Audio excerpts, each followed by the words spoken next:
अभी लगले एगो अगले साल गाना आया था कौन कि चढ़ल सावन मासा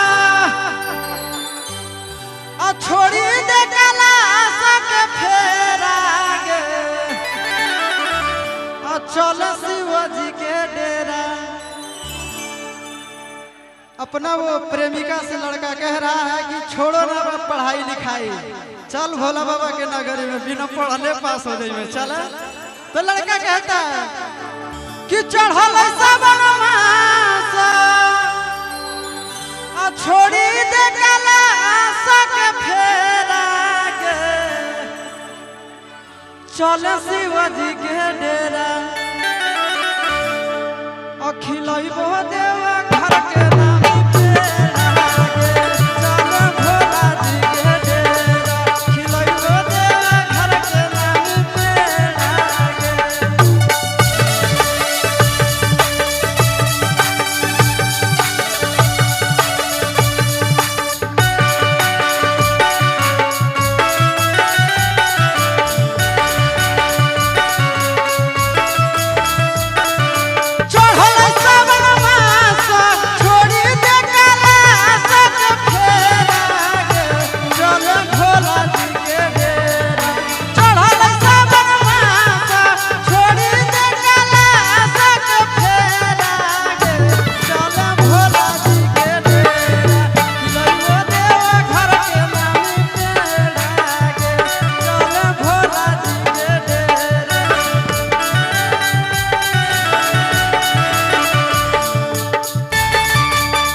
अच्छा। यहाँ सबसे ज्यादा कौन सा जिले से है?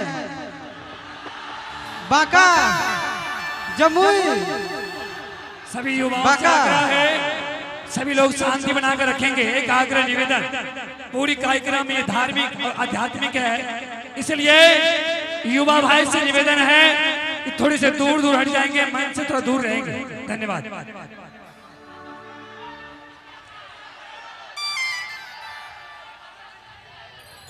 ज्यादा जी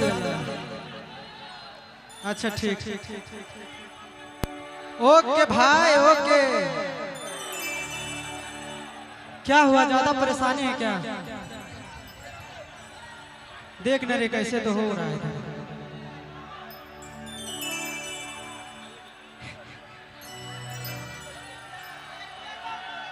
अरे 62-63 मत कर। अभी लगले एगो अगले साल गाना आया था कौन कि चढ़ल सावन मासा आ छोड़ी दे कैलाश के फेरा गे आ चल शिव जी के डेरा। अपना वो प्रेमिका से लड़का कह रहा है कि छोड़ो ना पढ़ाई लिखाई, चल भोला बाबा के नगरी में बिना पढ़ले पास हो जाइए चल। तो लड़का कहता है कि चढ़ल सावन मासा आ छोड़ी दे कैलाश के फेरा गे चल शिव जी के डेरा। अखिलैबो देवा घर के नाम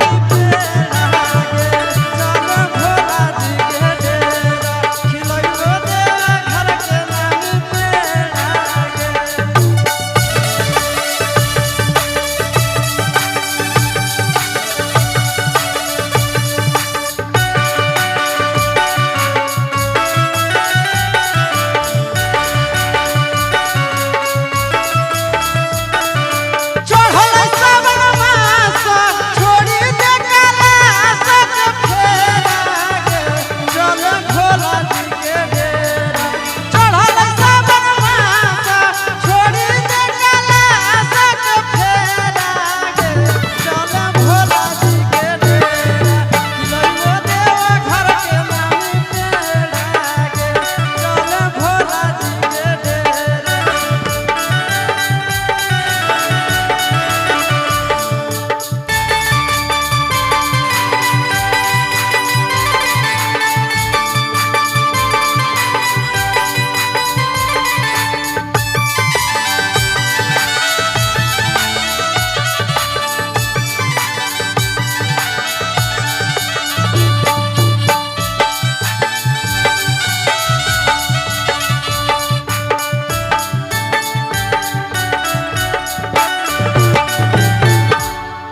अच्छा, यहाँ सबसे ज्यादा कौन सा जिले से है?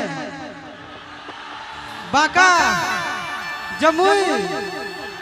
सभी युवाओं से आग्रह है, सभी लोग शांति बनाकर रखेंगे। एक आग्रह निवेदन, पूरी कार्यक्रम में धार्मिक और आध्यात्मिक है, इसलिए युवा भाई से निवेदन है कि थोड़ी से दूर दूर हट जाएंगे, मंच से थोड़ा दूर रहेंगे। धन्यवाद।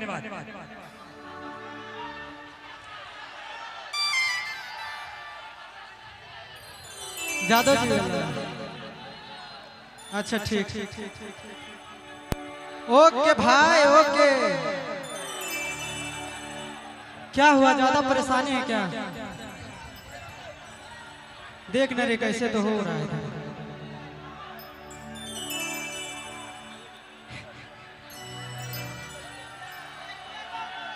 अरे 62-63 मत कर।